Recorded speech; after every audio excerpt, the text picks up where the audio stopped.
Big ideas? Short lessons. In an array, neighbors sit side by side. That is wonderful when you know an index because the computer can jump directly to that position. But imagine inserting Chen between Ben and Dina. To keep the array's positions unbroken, Dina and every value after her may have to shift. What if the values did not need to sit beside one another? Put each name on a separate card. On every card, add a clue that tells us where the next card is. Amma points to Ben. Ben points to Dina. The cards can be spread around the board, yet the clues still define one order. Now insert Chen. We do not slide Dina, Essie, or the rest of a giant row. We change Ben's clue to Chen and Chen's clue to Dina. That is the reason linked lists exist. They replace physical adjacency with explicit connections. The collection's order lives in the links. One card in our chain is called a node. A node has two jobs. First, it stores a value such as Amma. Second, it stores a link to the next node. You may hear that link called a pointer or a reference. For this lesson, think of it as an arrow saying, continue over there. The value answers, what does this node contain? The link answers, which node comes next? A separate pointer called head tells us where the list begins. Head is not an extra node. It is our starting sign, pointing to the first real node. Follow head to Amma, Amma's next link to Ben, Ben's link to Chen, and so on. Notice what is missing. There is no index printed beneath every node. A node knows its next neighbor, not its numbered distance from the beginning. This tiny design, value plus next, is what creates both the linked list's flexibility and its biggest limitation. Suppose we want the fourth value, Dina. An array can calculate the location of index 3 and jump there. A linked list cannot because head only tells us where the first node is.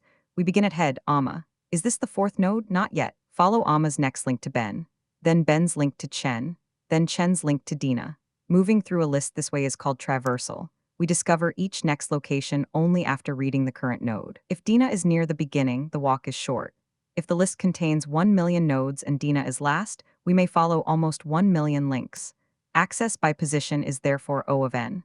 This does not mean linked lists are bad. It means they optimize a different kind of work. Arrays make positions cheap. Linked lists make local reconnection cheap once we have reached the right place. That final condition matters. Finding a position and changing its links are two separate costs.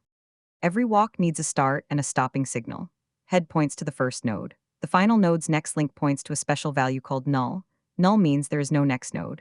When traversal reaches it, we stop. Some linked list implementations also keep a tail pointer to the final node. Tail can make adding at the end fast because we already know where the end is. Without tail, we must traverse from head to find it. Now shrink the list to one node. Head and tail may both point to Amma, while Amma's next is null.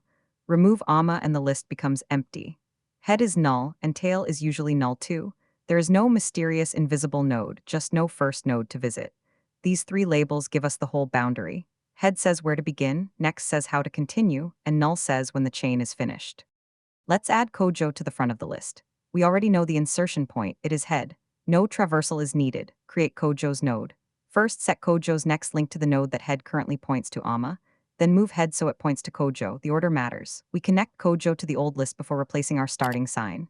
The finished chain is Kojo, Amma, Ben, Chen, Dina. How many existing nodes moved? None. How many links changed? One node link and the head pointer, no matter how long the list is. That makes insertion at the front O of 1 or constant time. In code, the idea is only two assignments. New node next equals head, then head equals new node.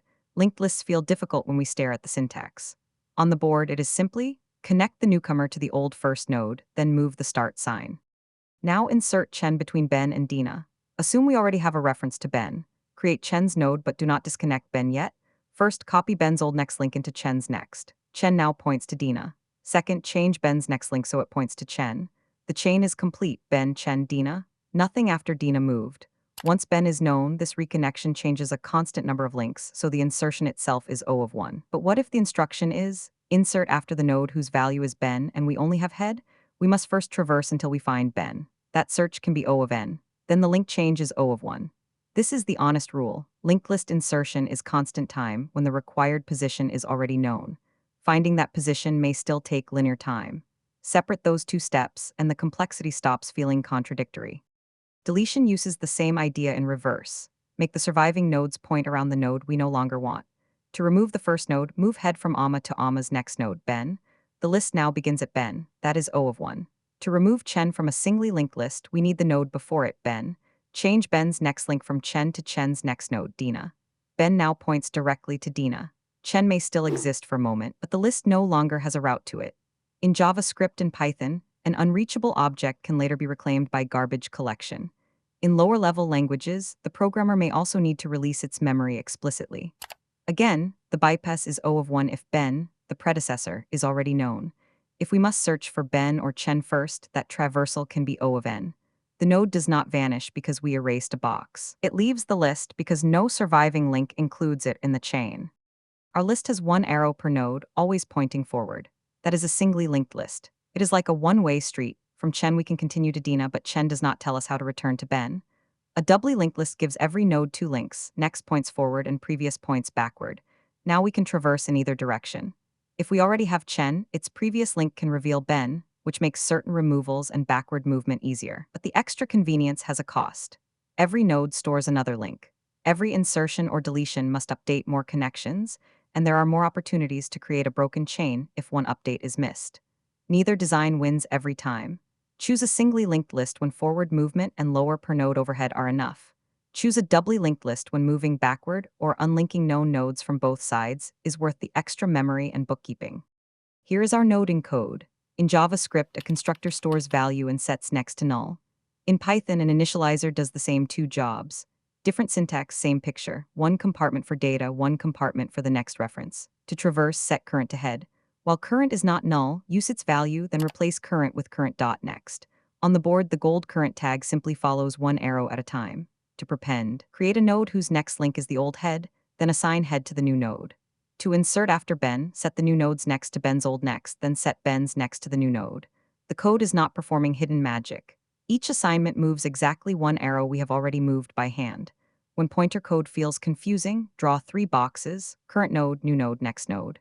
Draw the old arrows first, then change one arrow at a time in the same order as the code. So when should you choose a linked list? It is useful when your program often inserts or removes nodes near positions it already knows, when node references should stay stable, or when you are building linked queues, decks, and least recently used cache chains. It is a poor fit when you constantly ask for item number 10,000, because reaching a position requires traversal. Each node also spends memory on links, and scattered nodes usually give processors less helpful cache locality than a compact array. High-level programs often begin with dynamic arrays, then choose a linked structure when its reconnection behavior solves a real problem. Remember the contrast. An array says, my neighbors sit beside me so an index can jump here.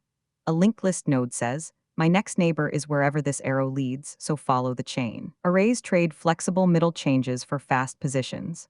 Linked lists trade fast positions for flexible local connections. Next, we will use these ideas to build a stack, where the last item in is the first item out.